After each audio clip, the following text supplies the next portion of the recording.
My name is Helen, and I'm 68 years old. About 6 months ago, my only son, who is now 35, got married. After losing my husband, I raised him single-handedly, and now I finally feel a weight has been lifted from my shoulders. Honestly, I feel relieved to have passed the baton to his wife. Having decided to take it easy, I quit my job 3 months ago, so now I'm living on my pension. You can't do that, Helen. Many people age rapidly once they retire. The woman who took over the management of my lunch spot, Mary, says this as she nibbles on the homemade cookies she brought along. She's slightly older than my son, practically of an age to be my daughter, and she's been working at my shop since her high school days and is a veteran with over 20 years of experience. I'll take over the shop if you're going to close it, Mary said, so I happily left it in her hands. It was a shop beloved by the locals for its cheap and tasty homemade-style lunch, and I would have been sad to close it. I knew she would perfectly continue the flavors. Helen, you're not getting off so easily. Please help me think of a new menu for the fall, she said, spreading a thick recipe notebook on the table. Truthfully, I'm glad to be relied upon. Is your son getting along well in his married life? Since we've known each other for 2 decades, she naturally knows my son. I had hoped the two of them would get together, but unfortunately, that didn't happen. Well, I don't want to be a meddlesome mother-in-law, so I'm mostly hands-off. I handed over the 2-bedroom apartment where my son and I had lived to my son and his wife, and now I'm living alone in a studio apartment. My son's wife, Emily, is 32, 3 years younger than my son. They met through a mutual acquaintance and started dating. Not long after our first meeting, Emily mentioned, "This apartment is owned by you, isn't it, Helen? Isn't it a bit cramped for 3 people?" Yes, it's quite old. Maybe you could rent an apartment nearby, I suggested. But wouldn't it be financially secure for you to live alone and save on rent? Emily countered. I married late, and my husband was 10 years older, so we thought we wouldn't have children. My husband was always a bachelor at heart, and the apartment we bought before marriage was just right for 2 people. We lived comfortably together, and unexpectedly had a son. We were amazed at how adorable our child was. My husband, thinking about providing for our son, even in his 60s and 70s, was lost in a traffic accident. It happened just when our son was entering junior high school. My husband had thought ahead and had life insurance. Since the accident was entirely not his fault, we received a considerable amount of money, including damages. Considering that I had to live with my son from now on, I decided to start a small lunch shop, leveraging my best skill, cooking. The apartment filled with memories of my late husband is indeed, as Emily said, financially secure for me to rent a studio than for them to rent a whole apartment. After Emily left, I told my son. She's quite straightforward. Then my son says, "Yeah, she is. I'm not really good at reading between the lines, so I like that about her," my son said with a smile. If he's happy with her, I have no objections. Even though the couple cleverly landed a rent-free place, my son offered to pay for my new apartment's rent and help with the move in full. He told me, "Thank you. But don't worry about me. I'm sure you two will have plenty of things you need too. I'll ask you for help with moving, though." Despite what I said, I still felt a lingering unease after meeting Emily, whom I had just met that day. One day, I got a call from my son. "Hey, Mom. Want to come over for dinner sometime soon?" My son and his wife had invited me. Although I was delighted with the invitation, the discussion that followed left me wringing my hands. Actually, Emily's cooking is. According to my son, who seemed to struggle to get the words out, Emily's cooking is apparently downright unpalatable. Apparently, she doesn't really enjoy cooking. She often resorts to deli food from the supermarket or frozen meals, which, according to my son, is much better than the dishes she makes. At first, my son tried to make various suggestions, like, "I want to eat this, it would be better if you did this," and, "Should I cook?"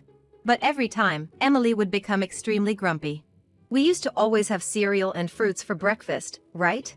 Emily wants energy bars." When I said I wanted to eat fruits for breakfast, she got upset. When I then said, "At least let's have cereal," she got even more upset, and the next morning, she silently served Creole without milk. I was at a loss for words hearing my son's lament. Dietary habits and preferences can be tricky. It might be one of the first obstacles a newly married couple encounters. Either way, since my son brought this up, it left me with a headache. "So, when you come over for dinner, Could you subtly teach Emily about cooking? I wasn't thrilled about the proposal. One evening, I was invited over to my son and his wife's place. Seeing my son after several months, I was shocked. He had lost a considerable amount of weight. The situation might be more serious than I thought. Being married for just over half a year, my son must have tried his best to improve their eating habits. His call to me was a distress signal. Their apartment had been remodeled since I lived there, and it felt oddly different. Welcome, my mother-in-law. Emily greeted me cheerfully. When I handed her the cherries I had brought as a gift, she was delighted and told me, "Please sit and wait. I'll prepare the meal right away." She gave off the impression of a perfect wife. When I saw the dinner menu laid out on the table, I broke into a cold sweat. Fish fries, which are from supermarket deli food. Steaks seemed homemade, but slightly undercooked. Salad from a supermarket. Soup with onion and bacon. Pickles from a supermarket deli. I couldn't understand how, when inviting your mother-in-law over for dinner, the majority of the food could be supermarket deli items. To begin with, this menu is too heavy for a person nearing their 70s. The fish fries, if warmed in an oven with a baking sheet, would come out crispy. But she had heated it in the microwave, so it was soggy. The steaks were predictably undercooked in the center, and the soup had so much granulated soup stock that it was overpoweringly salty. I gently offered advice like, "If you do it this way, it will be much tastier." But she just became more upset. "You might want to grill the steaks a bit more. Raw meat could potentially cause food poisoning." When I made that comment, Emily quickly gathered up the dishes as if to snatch them away and reheated the steaks over high heat. She burnt them black and slammed the plate back down as if to say, "You can't complain now, can you?" "Oh, would you like some of my pickling jars and the syrup?" I said, thinking I was being helpful, but it seemed to touch a nerve with her. "I bought these pickles especially for your son because I know he loves them. I can't stand them and I don't even want to touch them. And you're asking me to take care for the stinky pickling syrup every day?" I guess making pickles might be a tough task for someone who doesn't like them. "And you used to feed him packed lunches all the time, didn't you? It's no different from supermarket food, is it?" The truth seemed to be getting sidetracked. Yes, I had fed him lunches from the store I ran, but it was no different from my homemade cooking. They weren't supermarket lunches, they were homemade lunches from the store my mother ran herself. I made sure to clarify that, didn't I? My son had to explain hastily. "So that's how it is, you're siding with your mother. Fine then. If you don't want to eat, don't." With a shout, she stormed off to the bedroom, leaving my son and I to sigh and stare at the untouched food on the table. "I'm sorry. I upset Emily." When I apologized, my son said, "Am I being too picky? But it's hard when it's every day. I'm really at my limit." He said this with a face half covered in tears. What should I have done? At any rate, it didn't look like my son's eating habits were going to improve. It was worrying, but I was unsure how much I should intervene. A few days later, Emily unexpectedly visited my apartment. "I'm sorry about the other day." I was relieved to hear her apology, as I had thought she thoroughly disliked me. I served some of my best tea and biscuits, hoping to build rapport with my daughter-in-law. "So, I hear you're wealthy, Helen." Emily's comment took me by surprise. I don't know what she heard from my son, but it's true that I have savings. It's money left by my late husband and what I've been saving bit by bit from running the lunch store. "I want to try for a baby. Can you help us out a bit, Helen?" She was 32. I understand her feelings well, as it's a critical age for women. I couldn't refuse when she asked for help. I took out $5,000 from my savings and handed it to her. "I know it's tough, but hang in there as a couple. I was 33 when I had my son, so I understand how you feel." When I said this, Emily grumbled. "Please don't pressure me just because you gave me money." She said that to me. I didn't quite understand why she was upset. "I've heard it's hard for mothers-in-law and daughters-in-law to get along, and it seems it's really true. I'm active on social media, and a lot of people are criticizing you, you know." Emily showed me her phone's screen. This probably happened during our dinner conversation the other day. There were numerous comments supporting her while vilifying me with foul language. I was shocked, but from a glance at the posts, I could tell that Emily had twisted the situation to make herself out as the victim. Mother and daughter-in-law not getting along, huh? I don't think it should be like that, but I'm starting to lose confidence that Emily and I can get along in the future. After a while, I called my son to talk about Emily's fertility treatments, and his reaction was surprising. I don't think she's doing anything like that. She doesn't like kids, and it's not like I'm insisting on having them. I had given her money because she said she needed it for fertility treatments. My son was very surprised to hear this. My son cleared up her misunderstanding and explained to her that I used the money my husband left me to start a small lunch shop, which had become quite popular locally. Emily seemed interested when she heard this and kept asking about my savings. "Oh wow, she is so rich!" Despite his confusion, my son responded, "Well, maybe she has about $1 million? I'm sorry, I think I said something I shouldn't have. I'll check up on the fertility treatment thing," he said, and hung up. I felt uneasy as days passed without hearing back from him. Then another shocking thing happened. I received a charge on my credit card that I didn't recognize. I don't usually use my card. So I hurriedly checked. I found that my card was missing from my wallet. If I had lost my wallet, that would be one thing, but it's hard to believe that a card I rarely use would just fall out of it. What confirmed my suspicions even more was that the items purchased with that card were high-end branded bags and wallets.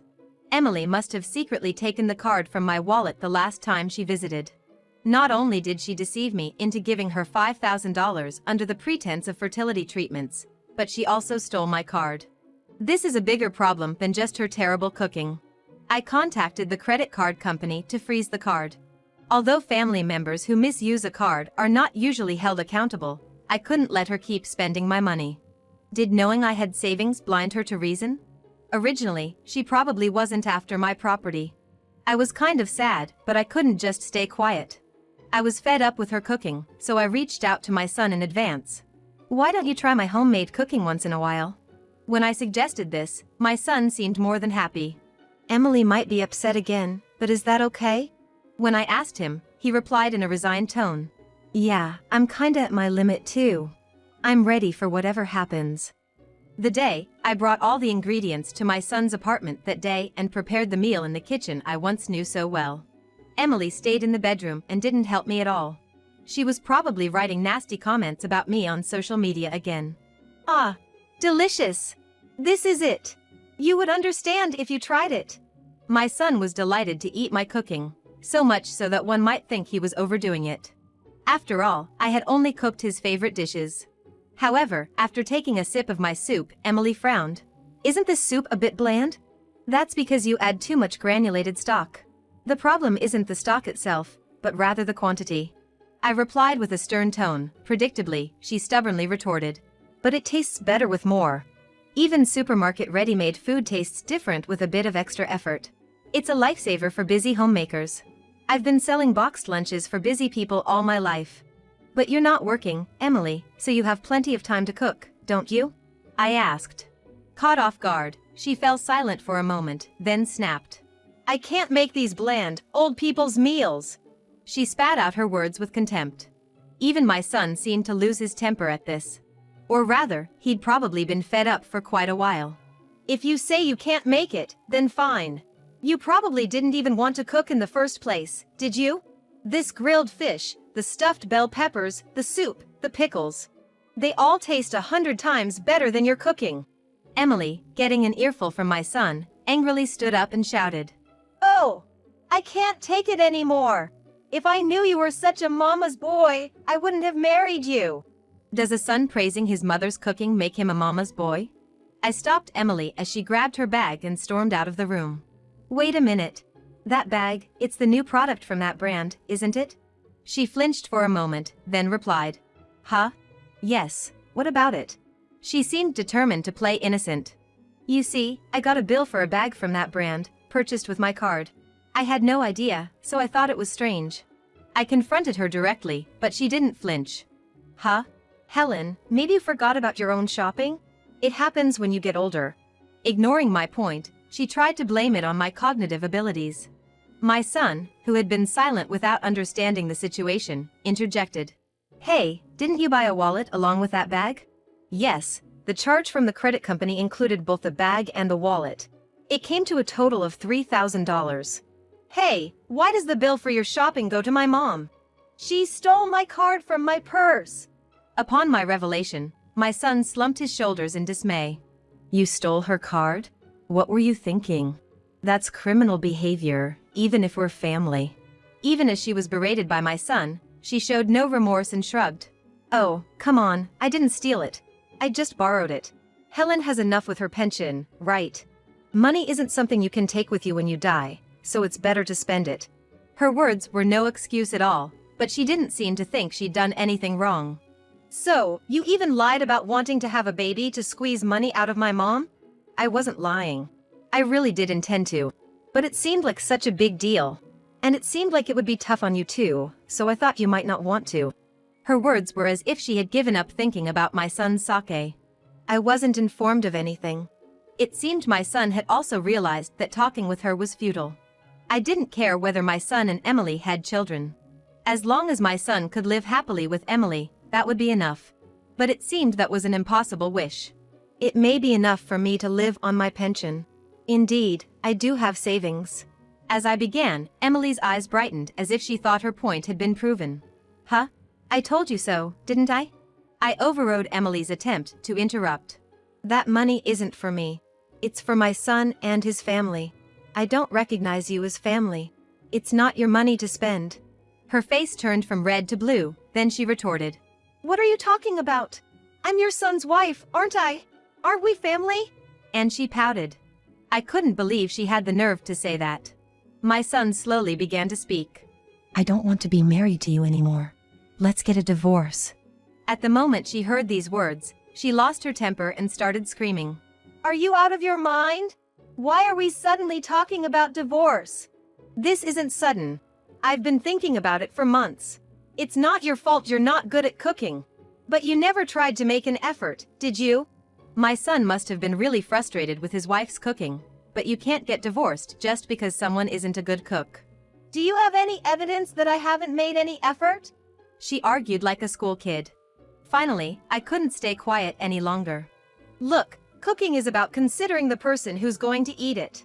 It's not about being good or bad at it.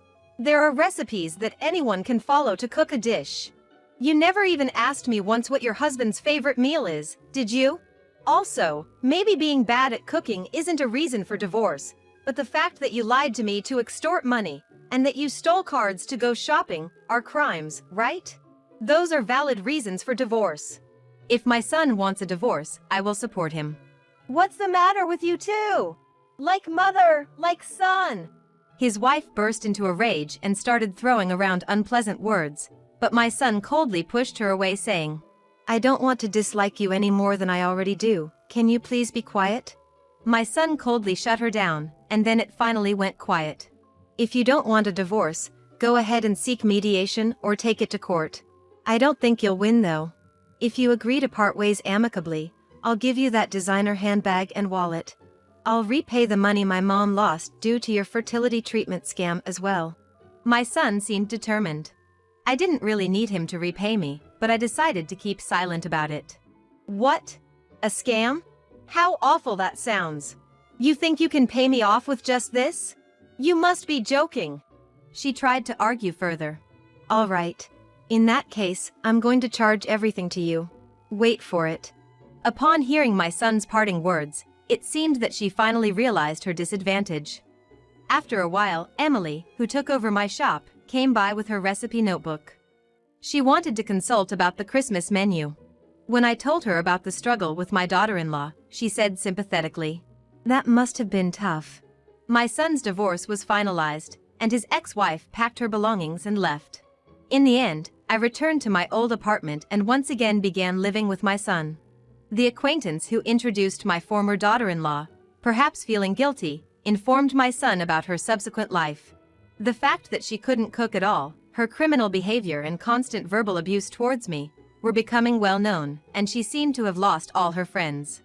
Well, not just this time, but I feel, rather late in the game, that her character was problematic to begin with. It seems she's actively trying to get remarried, but maybe her gold-digging intentions are too transparent, as she can't seem to make any romantic connections. I can only hope there won't be any more victims like us. But it might be tough for a daughter-in-law if the mother-in-law is a good cook. Food habits can be very different depending on the region. It's a tricky issue, isn't it? Emily made a poignant remark. That's true. If you were my daughter-in-law, things wouldn't have turned out like this. After all, you can perfectly replicate my cooking. When I casually said that, she blushed and replied, "Please stop! Don't tease a nearly 40-year-old single woman like that." My son, who was drinking coffee next to us, said, "Mary is not an old lady. You were actually my crush when I was in high school. I thought you were awesome for being beautiful and a great cook." And turned red, creating a strange atmosphere. "What? You should have told me that at the time." "Well, you treated me like a kid since I was younger and in high school." Watching the two of them joking around, I started to think, could this possibly lead to something more? If these three of us could become a family, it would surely work out well. If that's the case, we'd need a bigger kitchen. While thinking about this, I couldn't help but smile. To capture a man's heart, you start with his stomach. Maybe that old saying has some truth to it.